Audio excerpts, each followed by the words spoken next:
Sa Parañaque na aresto ng PIDEA ang ikalawang most wanted drug personality sa Iloilo. Second City, arestado naman dalawang lalaking na akto ang bumabatak sa palikuran ng isang lote. Darito unang balita ni Jay Sabale. Isang buwan daw minanmanan ng mga opisyal at tanod ng barangay Socorro, Quezon City. Ang caretaker ng isang lote sa 8th Avenue sa Cubao. Nagpapapwesto raw kasi ang caretaker ng mga bumabatak sa CR ng lote.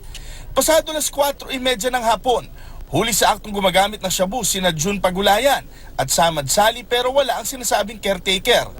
May nag-report din sa amin na nagre-repack daw sila doon ng shabu yung mga driver ng jeep ng Antipolo.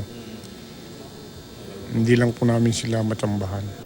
Todo tanggi ang dalawa, nakipaligo lang daw sila sa CR at hindi raw sa kanila ang mga nakuwang drug paraphernalia. Gumamit pa kami nung pagbiyahe ko ng Bicol. Kailan pa yun? Last Friday pa. Gumagamit ka ba dati?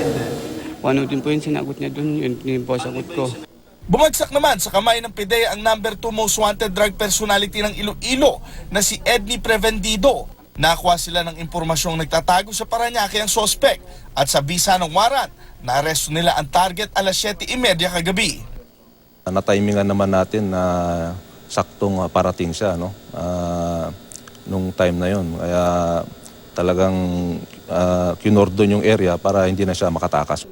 Huli raw nito nakaraang taon, natukhang na ang sospek na si Prevendido pero nahirapan daw siyang tuluyang tumigil. Para umiwas doon kasi alam ko naman na kahit wala ka makukuha, meron pa rin. Nasa kustodiya ng PIDEA ang mga naarestong drug personality.